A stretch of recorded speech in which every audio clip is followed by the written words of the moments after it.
Good morning and welcome to Rochester Today. Andy Brownell on Newstalk 1340 KROC AM and 96.9 FM.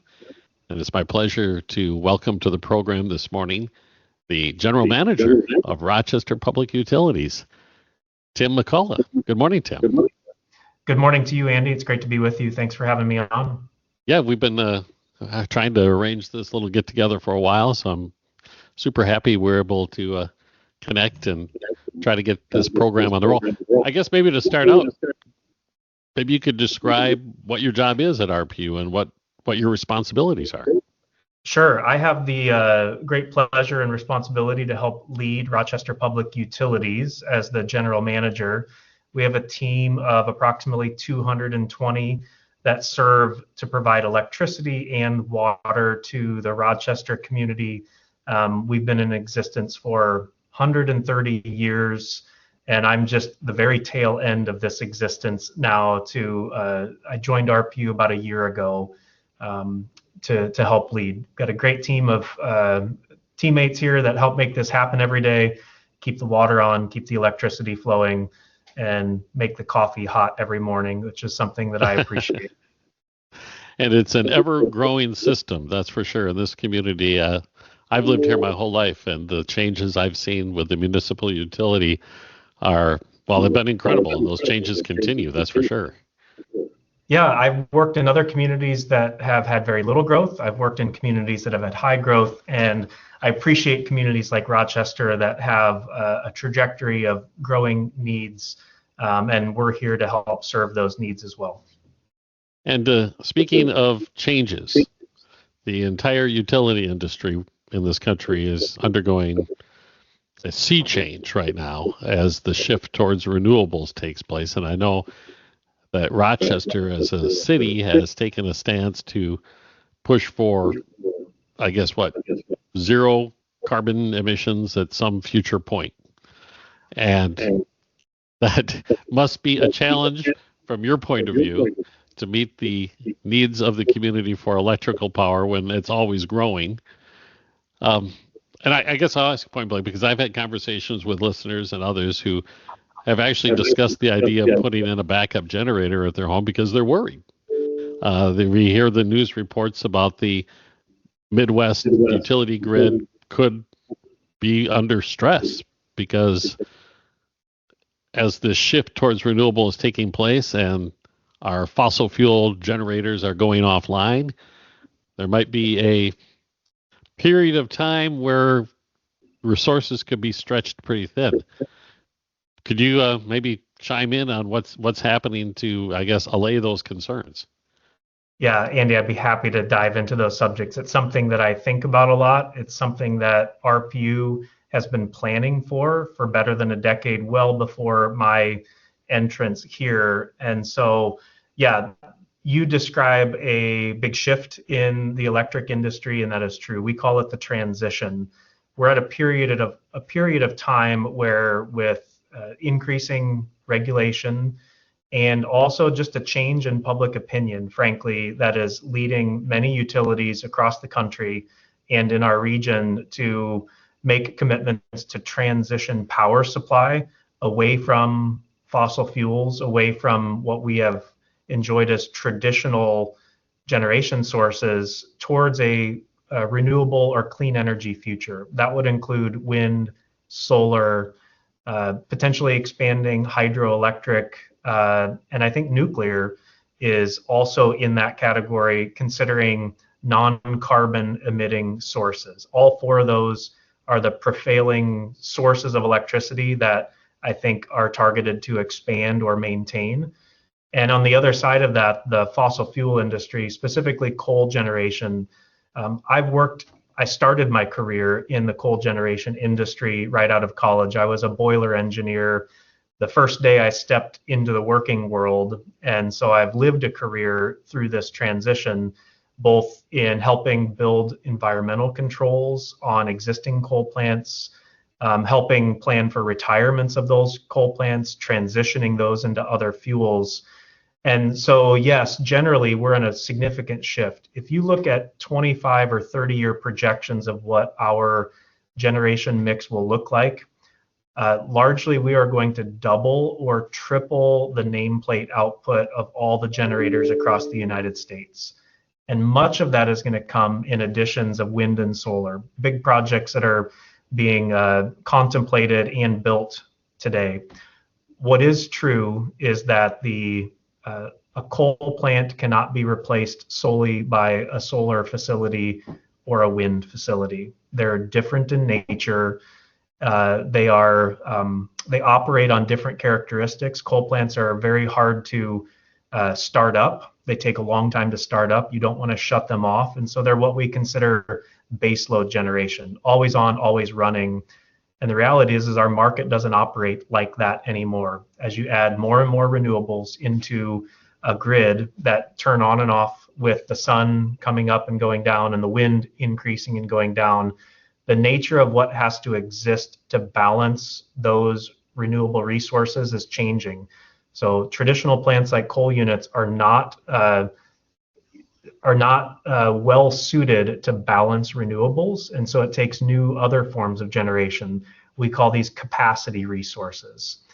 That can be the current technology is primarily natural gas fired quick starting units. We are looking at expansions of battery storage facilities that can act as capacity resources for short duration times.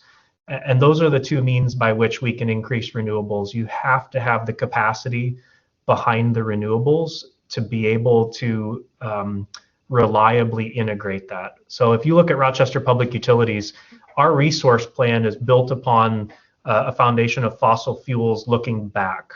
But looking forward, we are building a diverse portfolio that includes wind, solar, maintaining our hydroelectric facility that we have here in town. It's a small 3 megawatt facility close to Rochester, and expanding other capacity resources. We do believe that we will need to rely on other capacity resources like natural gas fired generation for a short period of time. And that's part of our portfolio as well. I'm personally not concerned about reliability because we are going to make decisions in the best interest of our customers here in Rochester. And reliability, if I did a poll of our customers, is one of the top concerns that we have here in the community. We all build our lives upon the lights coming on in the morning and powering our lives. And that's a core commitment that we as RPU have to the community that we will not compromise on. And we can do this, I believe, and my team believes we can do this in a transition to increase our portfolio of renewables over a period of time, balance it with capacity resources, and do that cost effectively. There's a lot of nuance and components to that plan. I've spent a lot of time over my first year here at RPU being out in the community and in front of our city council, in front of our RPU board and other community groups, explaining how this can work and how we believe it's in the best interest of our customers and ratepayers going forward. There really aren't that many alternatives. There's no new coal plants being built. There are some even that we have ownership in today that are committed to being shut down. So no action or inaction is a decision as well. We have to make decisions to build capacity and expand renewables because we need both. Are there any plans on the books to add the natural gas generation locally in the near future? Yeah, RPU today already has over 100 megawatts of natural gas fired generation in the community. We own 2 power facilities here, and we do have plans to expand that. Now, these facilities are what we call peaking facilities. They operate very low hours. They are not the type of unit that run 24/7. They're not designed for that. They're designed for balancing for when the price of hourly electricity gets really high. We can run these units to hedge our costs, to keep our costs low, and they provide a key reliability component. So we are making plans today to expand our generation portfolio here in Rochester by about another 50 megawatts, about one more additional small size facility here in the community. And beyond that, we will get energy and capacity from some renewable projects that we're exploring opportunities on, and another capacity project beyond that that might look like a joint partnership in a facility outside of Rochester, a battery facility, or some other type of capacity resource outside of the community. And speaking of the batteries, I try to stay up to date on this. There's a lot of questions about the technology at this point. I know that there's proven technology that can give you short term, maybe 4 to 5 hours draw. And I know XL at the Becker site, where Sherco is looking at installing new technology using iron type batteries that may have a much longer term capacity. I imagine that from your position, you know more than I do about this. Do you know what the status is? I mean, is the technology ready to use these battery banks to fill in the, when the sun goes down or the wind dies down? Well, I would say, Andy, first, you know more than most, and you articulate some of the challenges very well. Short-term duration batteries, we measure on the scale of hours within a day. Right now, to be accredited, meaning that our energy market looks at that resource and says, yeah, that works for your capacity, you have to have at least 4 hours of battery capacity or depth of battery to do that. There is speculation that within 5 to 6 years, you'll need an 6 to 8 hour battery to be accredited as a capacity resource. So just there's some uncertainty even in batteries today. You could build it today and it might be worth half as much from a capacity resource in just 5 to 6 years. So we're looking at this very closely as to what size and depth of battery might need to be there. There's certainly value of a battery system to be able to charge at night when generation is plentiful or loads are lower, and discharge during the peak of the day. It aligns very well with wind and solar resources to help level them out on a daily cycle. But the reality is that we live in a northern climate where during the winter months, we can experience what are called wind droughts, multiple days. If you rewind to February of 2021, what was called Winter Storm Uri, we experienced across almost the entire North American continent a 12-day wind drought where wind was showing up with less than 10% on average its accredited capacity. To make that work in a future world relying on wind, you need to have storage on the order of days and weeks. That's the piece that we don't quite have yet. The technology is emerging, but one of the challenges is the cost of the technology today. The chemistry of the batteries is known.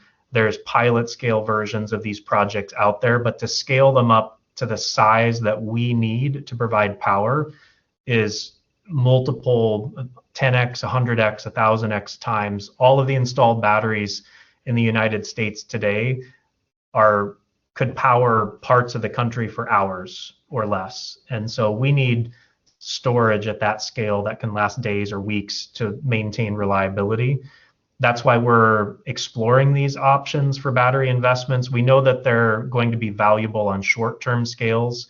We know that they're necessary on long-term scales, but the cost at that long-term scale is prohibitive at the moment. So we're exploring that incrementally at this point.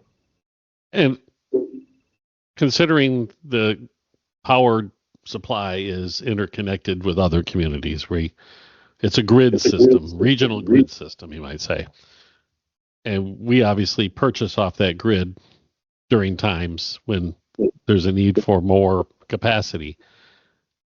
And the reports are out there that over the next several years, the regional grid for the Midwest could, I guess, get iffy at times because of the issues we've already talked about. Should that be a concern for us on both the supply side and costs wise? Because I imagine when electricity is scarce, the market price is going to shoot through the roof like it did in Texas during that ice storm. Yes, well, you're describing a couple layers there. We have a physical grid that extends all the way to the Atlantic Ocean. We are connected across the entire eastern continent of the United States physically. And then upon that, there's a market, like a stock market that operates where all the utilities in our region, mid-continent ISO, MISO, we call it, we pool together all of our generators, all of our transmission, the lines that go across the country to connect load centers. and we commit our loads to purchase out of it. And that market serves to economically or at the least cost provide electricity. They maintain reliability, they help manage the electricity transmission system. And yes, our market, MISO, has started sharing concerns. They've put out reports that point to future generation deficiencies if we retire plants at the pace that some are retiring them. And honestly, load growth is a challenge as well. We're seeing for the past 15 years flat to no load growth across the United States. That's driven a lot by, I think, economic conditions, and also as newer houses and businesses that are more energy efficient are built, you don't have as many loads as you do traditionally. But moving forward, we're seeing increase in demands from our business and industrial sectors. We're seeing new loads from electric vehicles show up. We're seeing new loads from heat pumps and other type of geothermal sources that are replacing natural gas heating systems with electrified heating systems. We're seeing data centers, large data centers show up behind that are supporting AI systems across the country. I heard a statistic just a couple weeks ago at a conference that if you added up all of the Bitcoin related loads in the United States, these are the small mining operations that are behind the Bitcoin. In total, it would be the fourth largest consumer compared to states. It's the fourth largest state, just Bitcoin across the nation. And that's just one component of data center growth that we're seeing. We're seeing large loads, the big tech companies citing new data centers as well. So it's added to this challenge of building out infrastructure to meet these growing loads. What I do know is we have to maintain resolve as a community, as a state, and as a country to meet our energy demands. And if we don't maintain that resolve to meet our energy demands, there could be reliability challenges in the future.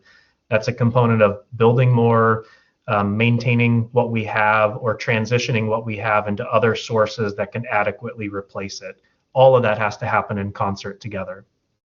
Do you think that there might be a push here to keep some of these coal-fired plants on a little while longer to manage the, I guess, transition process? I don't know, Andy. I do know that the facility that we have relationship and ownership in is committed to shut down in 2030. That's a partnership with Southern Minnesota Municipal Power Agency and Xcel, the Becker plant that you Sherco Unit 3. Yep. That's committed to be shut down. And I do think that the future of coal is both with environmental regulation and just economic conditions, is likely we're moving beyond that phase, which means we have to have resolve to build other types of generation to replace it. This drive for additional infrastructure and generation, that has to have an impact on our rates, I imagine. You're going to have to spend money to take care of this capacity problem that we may run into. What can we expect in the future as far as rates are concerned? I mean, it's hard for you to have a crystal ball. I get it. Yeah, we do long-range planning both for infrastructure and what our rate projections are. And based off of our planning efforts in the last few cycles, we do believe we can meet these emerging and growing demands within normal inflationary pressures over the next period. There's a lot of assumptions built into that. A lot of things changed after the pandemic with supply chain. The components that we purchase, the copper and aluminum conductors, the transformers, the foundation of our electric infrastructure, some of those had inflationary pressures well beyond what we saw in the normal inflation, 25-30% more expensive, and the lead times on production doubled or tripled. If we order a new substation transformer today, it can take 3 years from date of order, when previously it was 18 months. These are typically long lead time items. So I do think there are things that could challenge long-term affordability in our country that are kind of macroeconomic issues. The global supply chain is a piece of that. the price of natural gas has a direct correlation to the price of electricity today and will into the forward future, and all of the experts that I listen to. So those things are the supply chain, the cost of commodities, the natural gas are the biggest drivers of cost for us as a nation. And even geopolitical instability that we've seen in the last couple of years has affected the price of natural gas, and it's affected the price of electricity. So we also have to recognize that kind of outside of our own local decisions, there are macro conditions that can affect the price of electricity at any time. I sure wish we had more time. Maybe we can get together another time and continue our discussions, Tim. This is extraordinarily interesting. I would love to. Fantastic. Yeah, I hate to cut this short, but I have to. We have to run for another break. But it's Tim McCollough. He is the General Manager of Rochester Public Utilities. And thank you so much for spending this time with us and talking about these important issues. Thank you, Andy. Look forward to the next one. Great. Rochester Today on Newstalk 1340, KROC AM at 96.9 FM.